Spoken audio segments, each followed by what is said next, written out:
بسم الله الرحمن الرحيم تلك الرسل فضلنا بعضهم على بعض منهم من كلم الله ورفع بعضهم درجات وآتينا عيسى ابن مريم البينات وأيدناه بروح القدس ولو شاء الله ما اقتتل الذين من بعدهم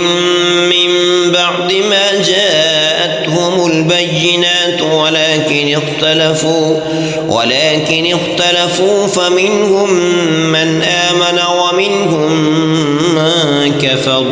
ولو شاء الله ما اقتتلوا ولكن الله يفعل ما يريد يا أيها الذين آمنوا أنفقوا مما رزقناكم من قبل أن يأتي يوم لا بيع فيه ولا خلة ولا شفاعة والكافرون هم الظالمون الله لا إله إلا هو الحي القيوم لا تأخذه سنة ولا نوم له ما في السماوات وما في الأرض من ذا الذي يشفع عنده إلا بإذنه يعلم ما بين أيديهم وما خلفهم ولا يحيطون بشيء من علمه إلا بما شاء وسع كرسيه السماوات والأرض ولا يؤوده حفظهما وهو العلي العظيم لا إكراه في الدين قد تبين الرشد من الغي فمن يكفر بالطاغوت ويؤمن بالله فقد استمسك بالعروة الوثقى لا انفصام لها والله سميع عليم الله ولي الذين آمنوا يخرجهم من الظلمات إلى النور والذين كفروا أولياؤهم الطاغوت يخرجونهم من النور إلى الظلمات أولئك أصحاب النار هم فيها خالدون ألم تر إلى الذي حاج إبراهيم في ربه أن آتاه الله الملك إذ قال إبراهيم ربي الذي يحيي ويميت قال أنا أحيي وأميت قال إبراهيم فإن الله يأتي بالشمس من المشرق فأت بها من المغرب فبهت الذي كفر والله لا يهدي القوم الظالمين أو كالذي مر على قرية وهي خاوية على عروشها قال أنى يحيي هذه الله بعد موتها فأماته الله 100 عام ثم بعثه قال كم لبثت قال لبثت يوما أو بعض يوم قال بل لبثت 100 عام فانظر إلى طعامك وشرابك لم يتسنه وانظر إلى حمارك ولنجعلك آية للناس وانظر إلى العظام كيف ننشزها ثم نكسوها لحما فلما تبين له قال أعلم أن الله على كل شيء قدير وإذ قال إبراهيم رب أرني كيف تحيي الموتى قال أولم تؤمن قال بلى ولكن ليطمئن قلبي قال فخذ 4 من الطير فصرهن إليك ثم اجعل على كل جبل منهن جزءا ثم ادعهن يأتينك سعيا واعلم أن الله عزيز حكيم. مثل الذين ينفقون أموالهم في سبيل الله كمثل حبة أنبتت 7 سنابل في كل سنبلة 100 حبة والله يضاعف لمن يشاء والله واسع عليم. الذين ينفقون أموالهم في سبيل الله ثم لا يتبعون ما أنفقوا منا ولا أذى لهم أجرهم عند ربهم ولا خوف عليهم ولا هم يحزنون. قول معروف ومغفرة خير من صدقة يتبعها أذى والله غني حليم. يا أيها الذين آمنوا لا تبطلوا صدقاتكم بالمن والأذى كالذي ينفق ماله رئاء الناس ولا يؤمن بالله واليوم الآخر فمثله كمثل صفوان عليه تراب فأصابه وابل فتركه صلدا لا يقدرون على شيء مما كسبوا والله لا يهدي القوم الكافرين. ومثل الذين ينفقون أموالهم ابتغاء مرضات الله وتثبيتا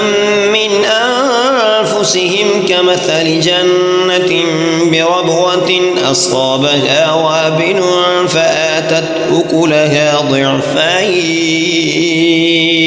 فإن لم يصبها وابل فطل والله بما تعملون بصير. أيود أحدكم أن تكون له جنة من نخيل وأعناب تجري من تحتها الأنهار له فيها من كل الثمرات وأصابه الكبر وله ذرية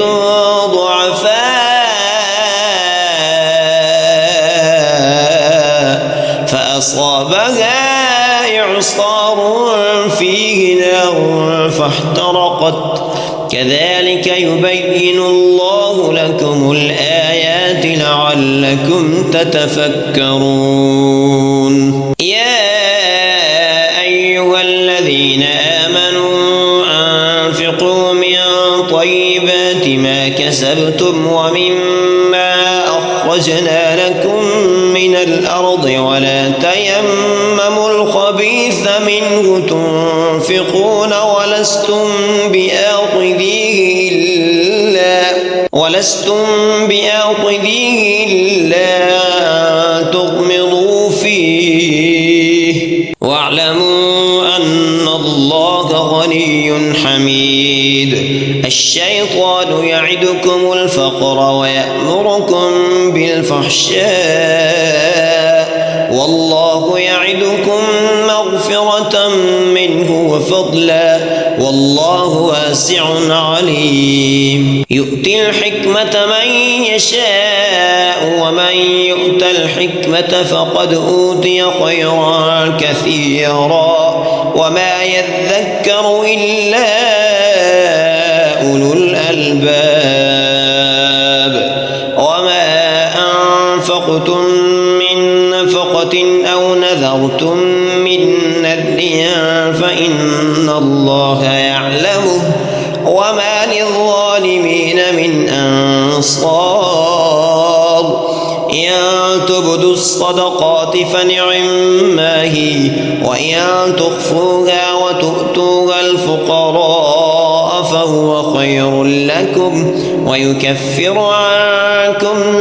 من سيئاتكم والله بما تعملون خبير. ليس عليك هداهم ولكن الله يهدي من يشاء. ليس عليك هداهم ولكن الله يهدي من يشاء وما تنفقوا من خير فلأنفسكم وما تنفقون إلا ابتغاء وجه الله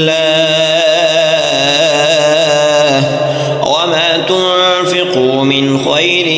يوفى إليكم وأنتم لا تظلمون. للفقراء الذين أحصروا في سبيل الله لا يستطيعون ضربا في الأرض يحسبهم الجاهل أغنياء من التعفف تعرفهم بسيماهم لا يسألون الناس إلحافا وما تنفقوا من خير فإن الله به عليم. الذين ينفقون أموالهم بالليل والنهار سرا وعلانية فلهم أجرهم عند ربهم ولا خوف عليهم ولا هم يحزنون. الذين يأكلون الربا لا يقومون إلا كما يقوم الذي يتخبطه الشيطان من المس ذلك بأنهم قالوا إنما البيع مثل الربا وأحل الله البيع وحرم الربا فمن جاءه موعظة من ربه فانتهى فله ما سلف وأمره إلى الله ومن عاد فأولئك أصحاب النار هم فيها خالدون. يمحق الله الربا ويربي الصدقات والله لا يحب كل كفار أثيم. إن الذين آمنوا وعملوا الصالحات وأقاموا الصلاة وآتوا الزكاة لهم أجرهم عند ربهم ولا خوف عليهم ولا هم يحزنون. يا أيها الذين آمنوا اتقوا الله وذروا ما بقي من الربا إن كنتم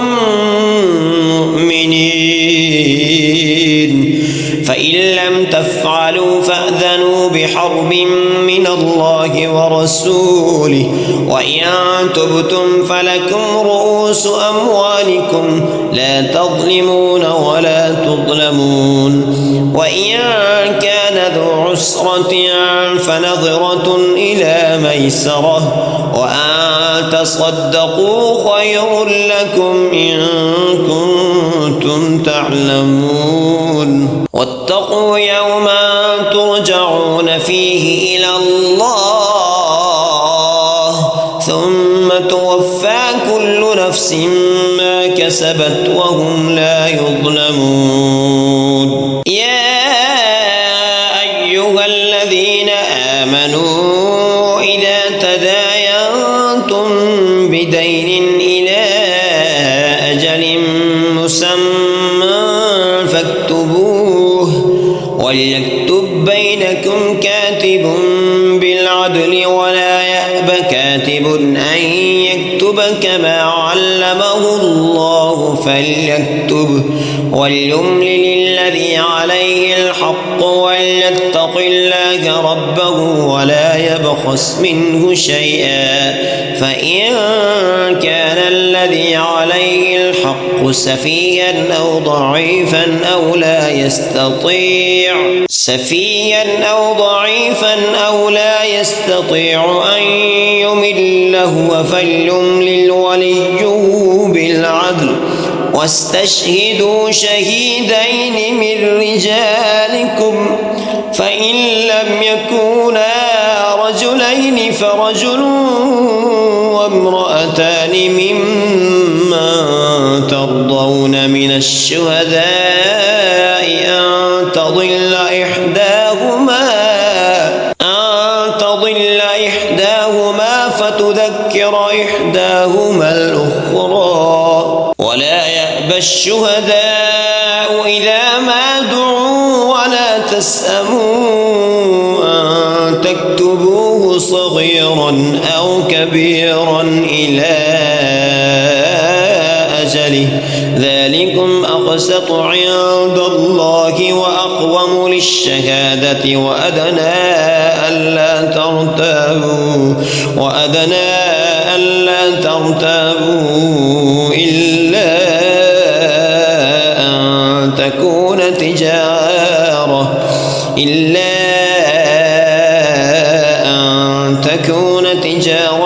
حاضرة تديرونها بينكم فليس عليكم جناح ألا تكتبوها وأشهدوا إذا تبايعتم ولا يضار كاتب ولا شهيد وإن تفعلوا فإنه فسوق بكم واتقوا الله ويعلمكم الله والله بكل شيء عليم وإن كنتم على سفر ولم تجدوا كاتبا فرهان مقبوضة فإن أمن بعضكم بعضا فليؤدي الذي اؤتمن أمانته وليتق الله ربه ولا تكتموا الشهادة ومن يكتمها فإنه آثم قلبه والله بما تعملون عليم لله ما في السماوات وما في الأرض وإن تبدوا ما في أنفسكم أو تخفوه يحاسبكم به الله فيغفر لمن يشاء ويعذب من يشاء والله على كل شيء قدير آمن الرسول بما أنزل إليه من ربه والمؤمنون كل آمن بالله وملائكته وكتبه ورسله لا نفرق بين أحد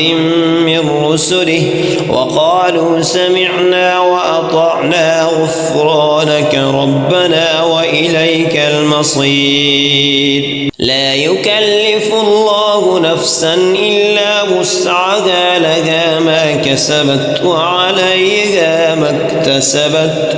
ربنا لا تؤاخذنا إن نسينا أو أخطأنا ربنا ولا تحمل علينا إصرا كما حملته على الذين من قبلنا ربنا ولا تحملنا ما لا طاقة لنا به واعف عنا واغفر لنا وارحمنا أنت مولانا فانصرنا على القوم الكافرين بسم الله الرحمن الرحيم ألف لام ميم الله لا إله إلا هو الحي القيوم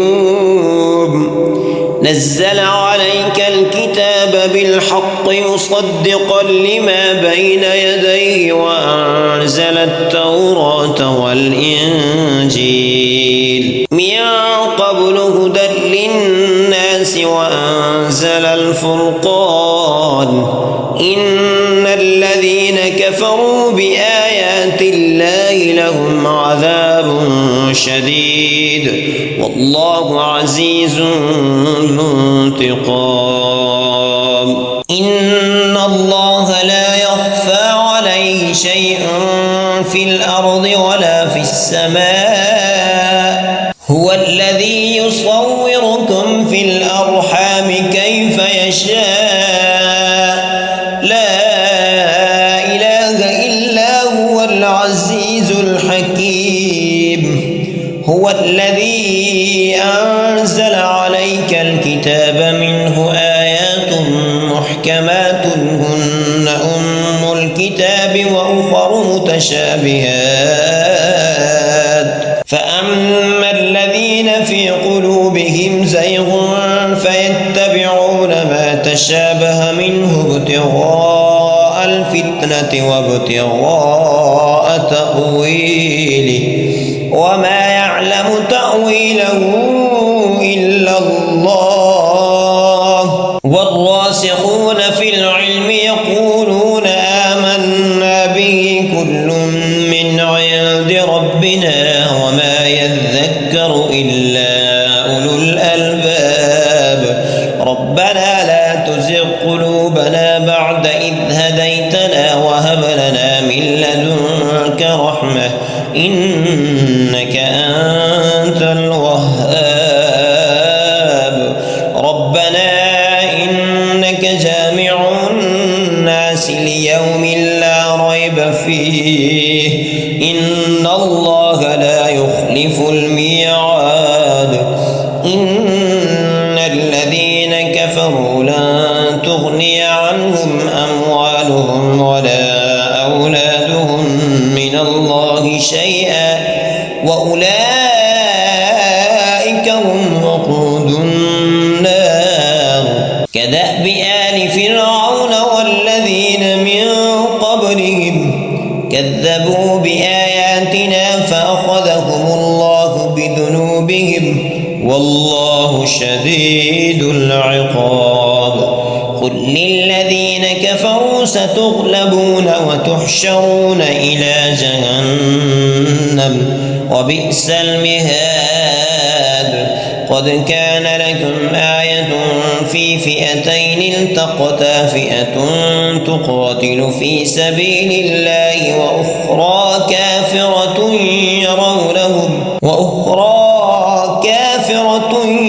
يرونهم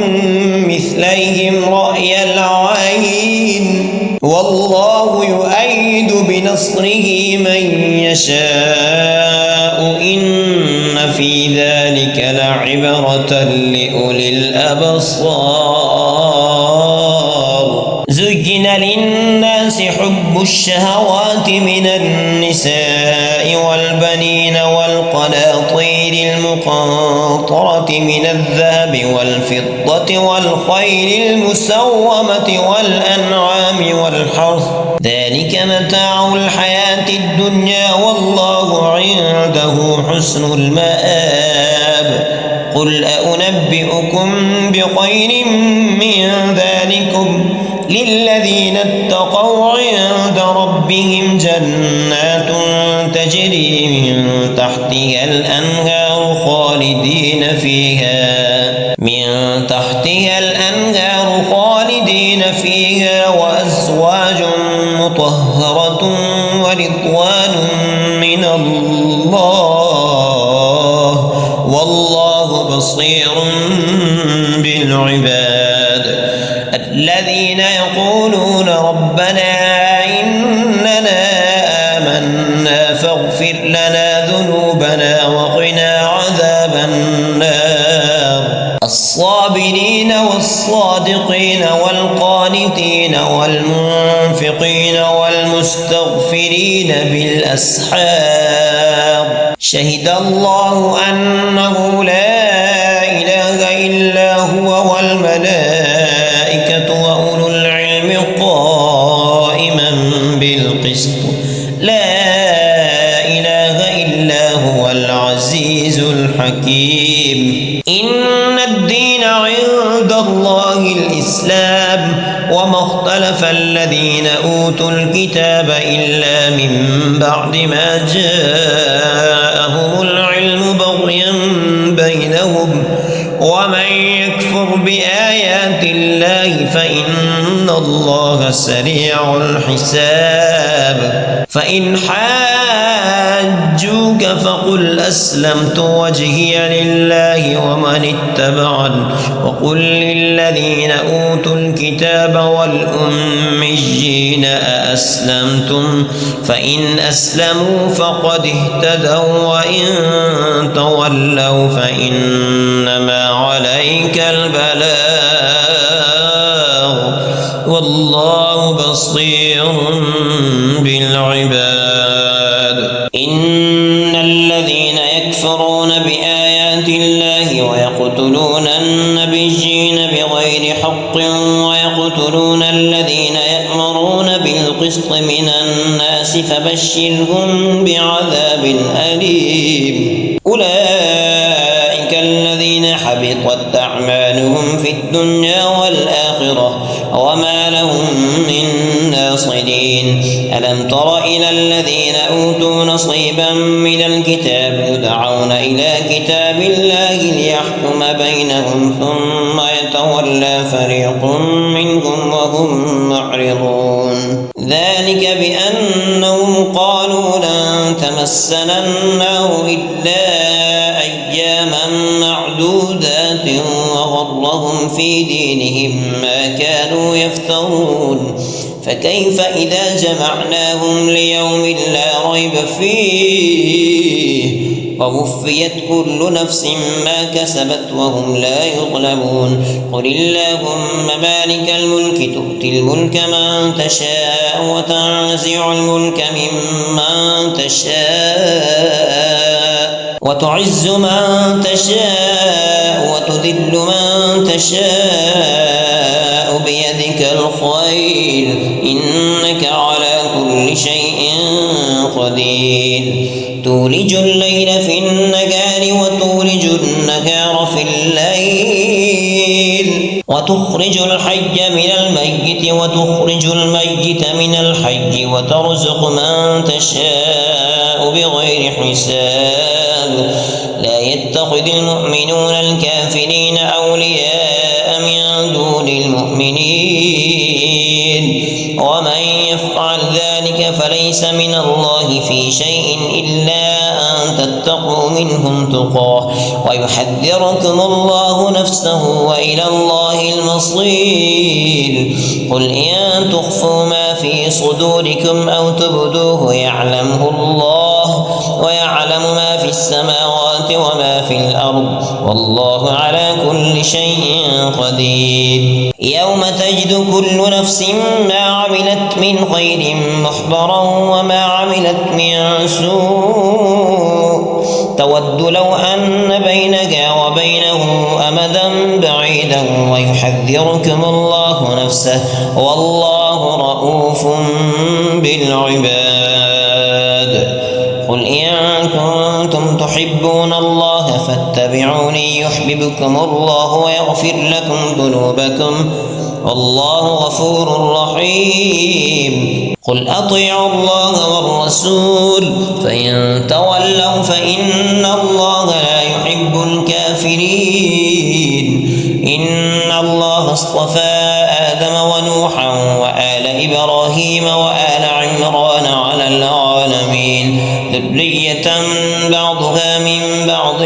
والله سميع عليم إذ قالت امرأة عمران رب إني نذرت لك ما في بطني محررا فتقبل مني إنك أنت السميع العليم فلما وضعتها قالت قالت رب إني وضعتها أنثى والله أعلم بما وضعت وليس الذكر كالأنثى وإني سميتها مريم وإني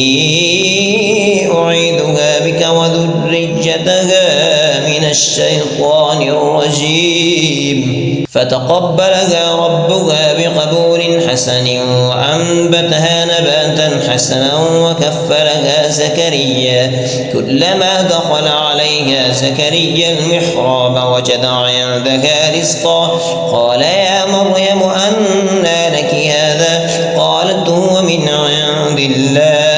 إن الله يرزق من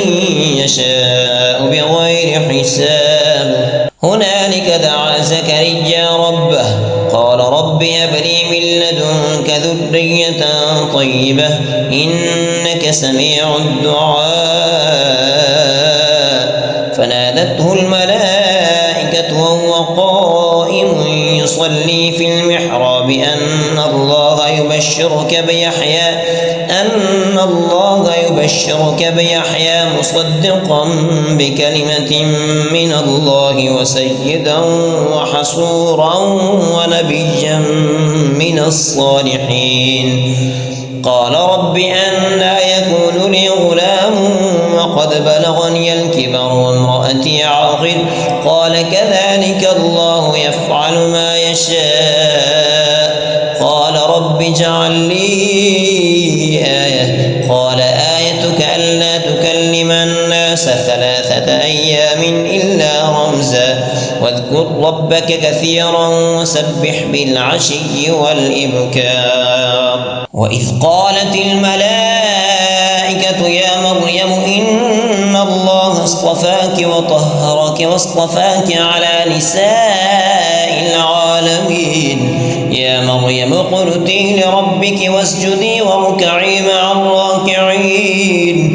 ذلك من أنباء الغيب نوحيه إليك وما كنت لديهم إذ يلقون أقلامهم أيهم يكفل مريم وما كنت لديهم إذ يختصمون إذ قالت الملائكة يا مريم إن الله يبشرك بكلمة منه اسمه المسيح عيسى بن مريم وجيها في الدنيا والآخرة ومن المقربين ويكلم الناس في المهد وكهلا ومن الصالحين قالت رب أنى يكون لي ولد ولم يمسسني بشر قال كذلك الله يخلق ما يشاء إذا قضى أمرا فإنما يقول له كن فيكون ويعلمه الكتاب والحكمة والتوراة والإنجيل ورسولا إلى بني إسرائيل أني قد جئتكم بآية من ربكم أني أخلق لكم من الطين كهيئة الطير فأنفخ فيه فيكون طيرا بإذن الله وأبرئ الأكمى والأبرص وأحيي الموتى بإذن الله وأنبئكم بما تأكلون وما تدخرون في بيوتكم إن في ذلك لآية لكم إن كنتم مؤمنين ومصدقا لما بين يدي من التوراة ولأحل لكم بعض الذي حرم عليكم وجئتكم بآية من ربكم فاتقوا الله وأطيعون إن الله ربي وربكم فاعبدوه هذا صراط مستقيم فلما أحس عيسى منهم الكفر قال من أنصاري إلى الله قال الحواريون نحن أنصار الله آمنا بالله واشهد بأننا مسلمون ربنا آمنا بما أنزلت واتبعنا الرسول فاكتبنا مع الشاهدين ومكروا ومكر الله والله خير الماكرين إذ قال الله يا عيسى إني متوفيك ورافعك إلي ومطهرك من الذين كفروا وجاعل الذين اتبعوك فوق الذين كفروا إلى يوم القيامة ثم إلي مرجعكم فأحكم بينكم فيما كنتم فيه تختلفون فأما الذين كفروا فأعذبهم عذابا شديدا في الدنيا والآخرة وما لهم من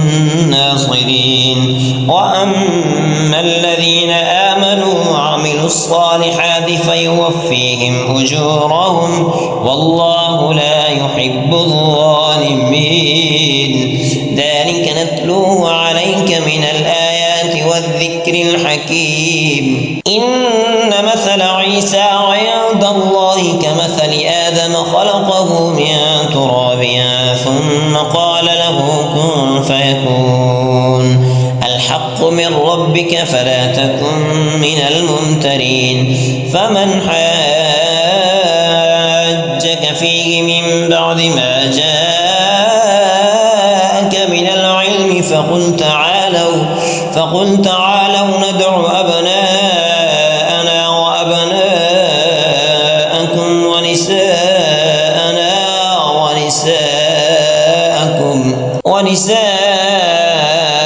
ونساءكم وأنفسنا وأنفسكم ثم نبتهل فنجعل لعنة الله على الكاذبين إن هذا لهو القصص الحق وما من إله إلا الله وإن الله لهو العزيز الحكيم فإن تولوا فإن الله عليم بالمفسدين قل يا أهل الكتاب تعالوا إلى كلمة سواء بيننا وبينكم ألا نعبد إلا الله ولا نشرك به شيئا ولا يتخذ بعضنا بعضا أربابا من دون الله فإن تولوا فقولوا اشهدوا بأننا مسلمون يا أهل الكتاب لم تحاجون في إبراهيم وما أنزلت التوراة والإنجيل إلا من بعده أفلا تعقلون ها أنتم هؤلاء حاججتم فيما لكم به علم فلم تحاجون فيما ليس لكم به علم والله يعلم وأنتم لا تعلمون ما كان إبراهيم يهوديا ولا نصرانيا ولكن كان حنيفا مسلما وما كان من المشركين إن أولى الناس بإبراهيم للذين اتبعوه هذا النبي والذين آمنوا والله ولي المؤمنين ودت طائفة من أهل الكتاب لو يضلونكم وما يضلون إلا أنفسهم وما يشعرون يا أهل الكتاب لم تكفرون بآيات الله وأنتم تشهدون يا أهل الكتاب لم تلبسون الحق بالباطل وتكتمون الحق وأنتم تعلمون وقالت طائفة من أهل الكتاب آمنوا بالذي أنزل على الذين آمنوا وجه النهار واكفروا آخره لعلهم يرجعون تؤمنوا إلا لمن تبع دينكم قل إن الهدى هدى الله أن يؤتى أحد مثل ما أوتيتم أو يحاجوكم عند ربكم قل إن الفضل بيد الله يؤتيه من يشاء والله واسع عليم يختص برحمته من يشاء والله ذو الفضل العظيم ومن أهل الكتاب من إن تأمنه بقنطار يؤده إليك ومنهم من إن تأمنه بدينار لا يؤده إليك إلا ما دمت عليه قائما ذلك بأنهم قالوا ليس علينا في الأميين سبيل ويقولون على الله الكذب وهم يعلمون بلى من أوفى بعهده واتقى فإن الله يحب المتقين إن الذين يشترون بعهد الله وأيمانهم ثمنا قليلا أولئك لا خلاق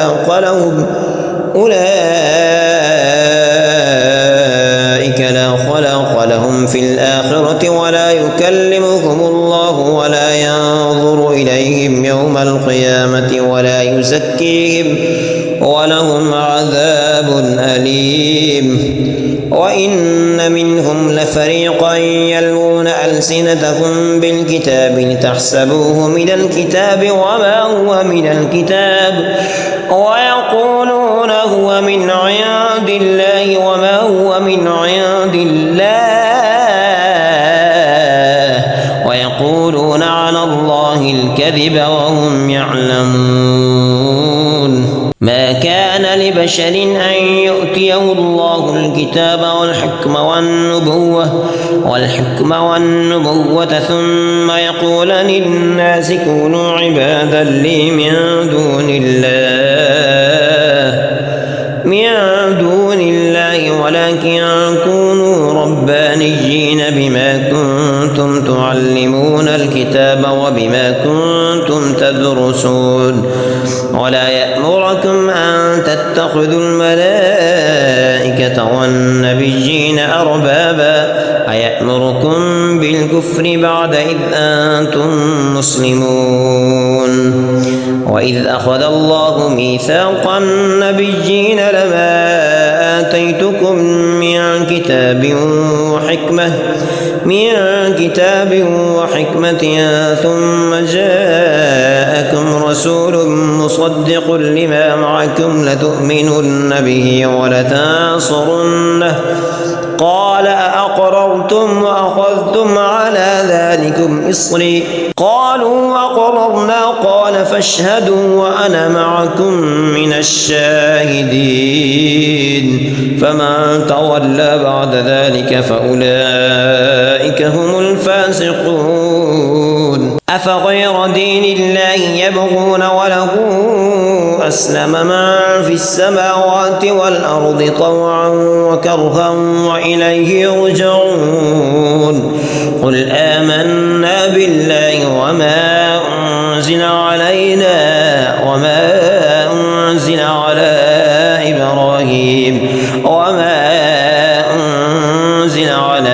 إبراهيم